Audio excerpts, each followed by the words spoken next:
So, hi everybody. My name is Geoffrey Lentner. I was invited to come say a few words about what we're doing at Purdue with Globus Compute and whatnot. The title for this talk is Enabling Science for NSF Access via Globus Compute. So, I'm going to talk about our Anvil multi-user endpoint and a few other related matters.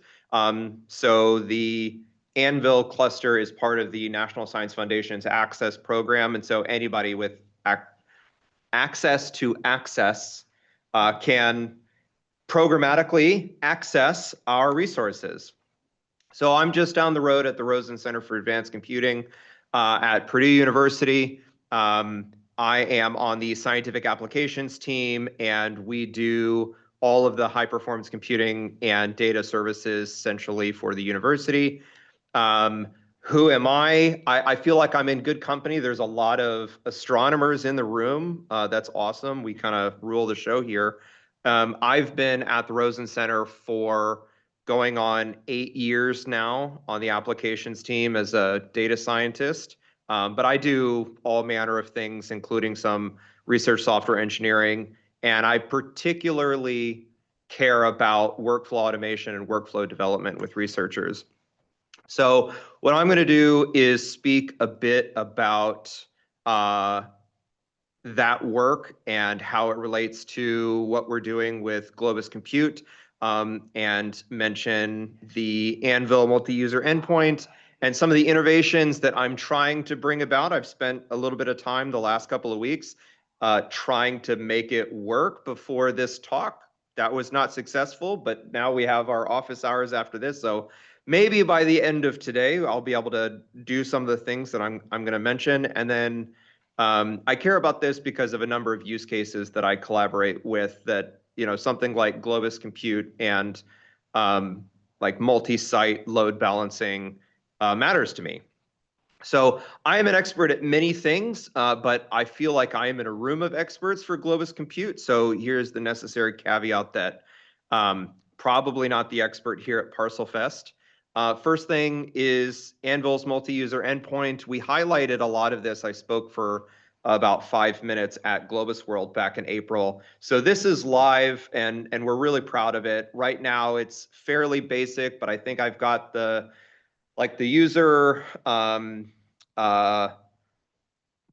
lacking the word that I want to use. The sanitizing what the users are passing in as their configurations, and this is functional. So anybody with a valid access account with an allocation on Anvil should be able to target this endpoint. We're just recycling the same mapping that we use for Globus data. It's literally the same file on the file system in our configuration management. So we just directly map from your access ID to your local account on Anvil. And I'm not going to do a live demo, though I do have my console up if anybody's interested in that. Back at Globus World, I basically ran what I'm showing you here on the screen as just sort of a hello world, so that works. And what I'm excited about is the fact that this unlocks programmatic access to these HPC resources without you having to sort of SSH into the thing and manage. There was comments made about or earlier about teaching scientists to be like HPC users. Anyhow, I want to mention a few use cases that I've been working on for the last 7 or 8 years that sort of fall into this space and why I care. So again, a lot of astronomers in the room. I've been working on a project called Refit with a group for a number of years now, trying to gear up for LSST. And what we care about is supernova candidates. So we're going to go from something like 10 to the 1 to 10 to the 4 candidates every night. And we have a time series forecasting pipeline that evaluates an ensemble of AI models to try to predict when the most useful time to take data is on these candidates, or whether or not it's likely a supernova at all or just an asteroid or something. And yeah, so Refit stands for Recommender Engine for Intelligent Transient Tracking. we like to say crowdsourcing Earth to watch the universe. So this is sort of a citizen science program. And this is like an HPC pipeline and data streaming and a whole ecosystem management and a science gateway. And we've got a web app where astronomers, amateur astronomers can sign up and they get their own curated list of recommendations that we've run our pipeline against. And they can kind of accept or reject that recommendation to go take data on that and give it back to us, right? So like Globus should do, like this should be like a really perfect use case for Globus Compute, right? I need to do a bunch of things and I want to be able to distribute those relatively small tasks, right? We had somebody mention the troubles they have with trying to run 15,000 or 100,000 things on a Slurm cluster when you're not allowed to have that many jobs. You don't want to tie up the main scheduler with that sort of thing. And what I want is to programmatically load balance across many sites. So the campus computing resources, Anvil, which is at Purdue, but is through the Access program, or something like Argonne National Labs. Yeah, so I'm interested in that innovation. So this is the kind of stuff like I've been working on since Globus World.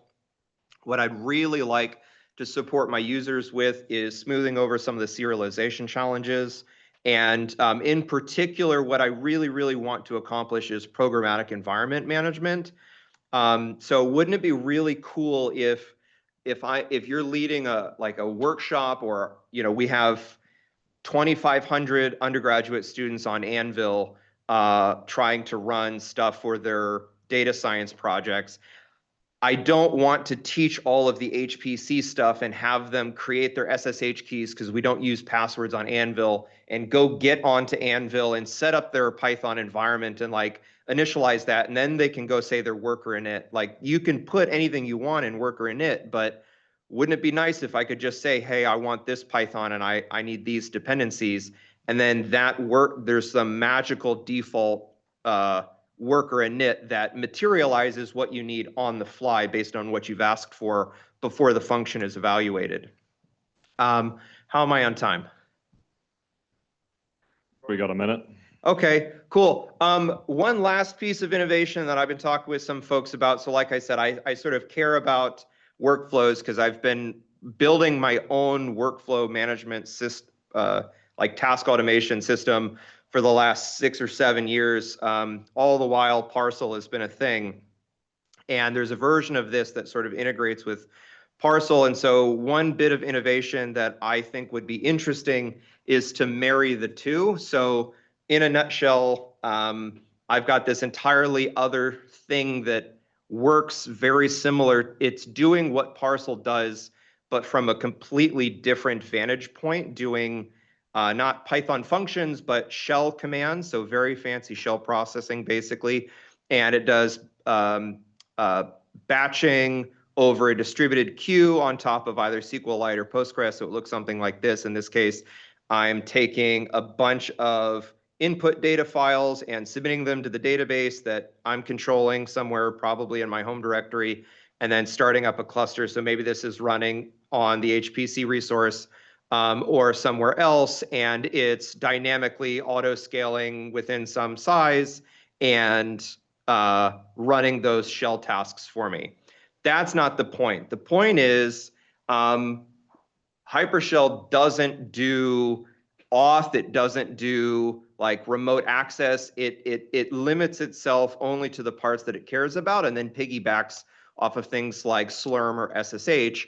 Wouldn't it be interesting if I could piggyback off of everything that Globus Compute is done, and the client is just running, the worker is just running the Hypershell client, and so I can have all of the nice features that I've built with like rich task search and on top of Postgres for the user on their personal laptop, but I'm taking and just have like a bridge script that my launcher, instead of being srun or SSH, is some other Python script that just wormholes that thing onto some HPC resource somewhere else.